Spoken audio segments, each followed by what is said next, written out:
Rockets-Warriors series. It's at Oracle.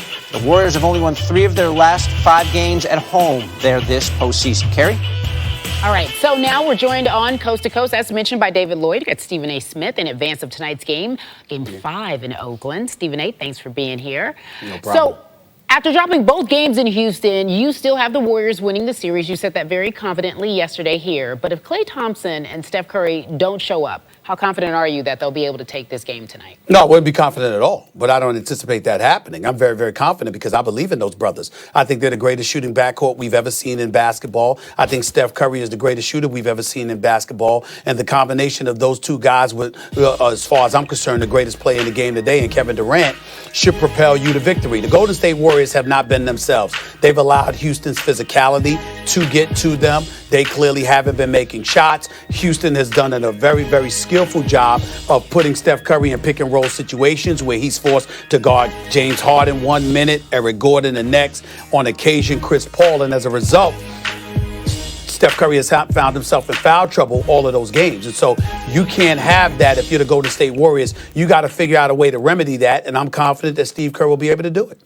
All right, so when you say you're confident that he'll be able to do that, what do you think he'll go to tonight? What will be his game plan? Well, I think, first of all, he's going to remind Steph Curry, your priority is not defense. Your priority is staying out of foul trouble and staying on the court so you can get loose and do the kind of things you do offensively. Because when you are effective offensively, it puts immense pressure on the competition, and they're simply incapable of dealing with it. That's number one. Number two, I expect that APB that's been out on Klay Thompson to be rescinded. I think he will show up tonight. I think he will show out. He shot 1 of 6 from three-point range. He's not shooting well in this series from the field or from three-point range at all. And the fact is that I don't anticipate that will continue to last with Klay Thompson. Klay Thompson is not, he's playing for a new contract. He's a free agent, ladies and gentlemen. He's a free agent. This guy is looking for a max deal. He deserves a max deal based on his level of production with the Golden State Warriors, but this series hasn't boded well for him. You're trying to three-peat. You're trying to close out the era at the Oracle before you move across the bay to San Francisco.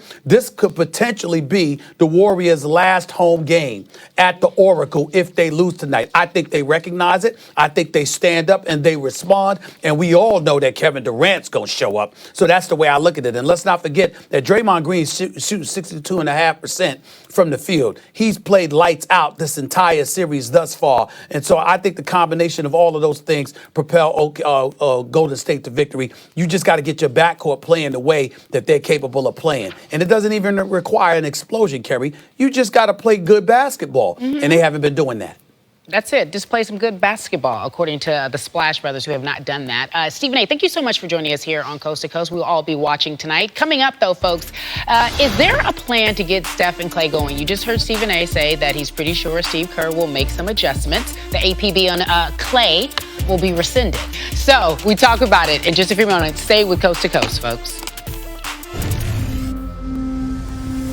Kyrie is off. Kyrie's still struggling with that shot. Have you ever had a shooting stretch like this? Yeah, who cares?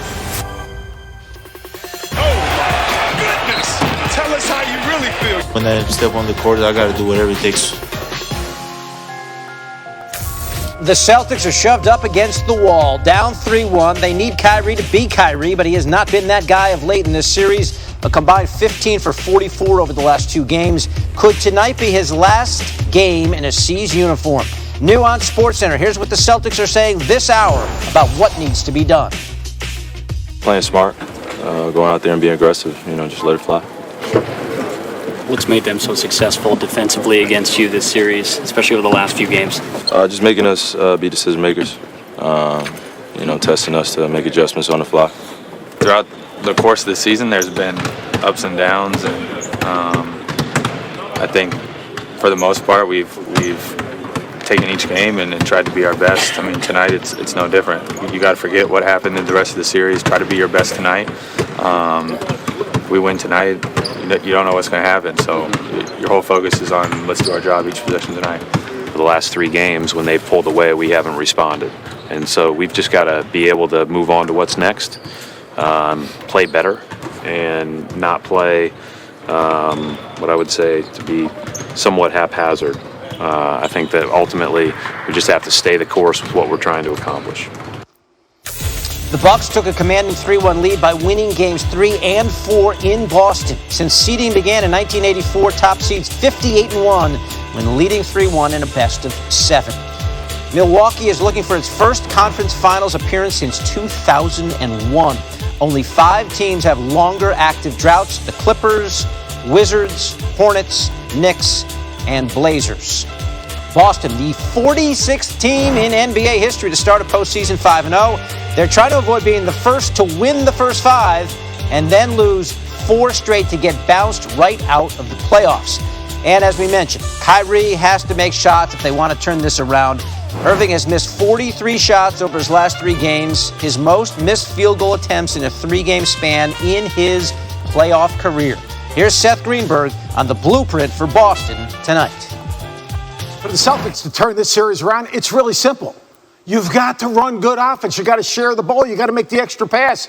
Eliminate that one-on-one ISO type game. Because you know what? Your defensive transition is connected to your offensive execution and your shot selection. If you take bad shots, if you have bad floor bounds, all of a sudden, you know who rebounds the ball? The Greek Freak. You know what happens? He's attacking in transition. He's playing in space. He's getting to the rim. If you give help, he's kicking it out. Good offense equals good defensive transition. Good defensive transition gives you a chance to contain Giannis. That is the key to the rest of this series for the Celtics. Bucks, the clear favorites to do this tonight. Our BPI gives Milwaukee a 74% chance to wrap it up in Game 5 at home, which would put Giannis and the Bucks in the Eastern Conference Finals. As we mentioned, it's been a long time since they got there, and they'd be waiting for the winner of the Raptors-Sixers series. Carrie. All right, so coming up, big blowouts mean 2 teams on the brink. What the Nuggets and Raptors need to do to close it out in Game 6. Plus, we're talking about this guy, David's old favorite quarterback, Tony Romo, staying in the game. How the former quarterback is using his football lessons in a different sport. You don't want to miss it when we come back in just a few moments.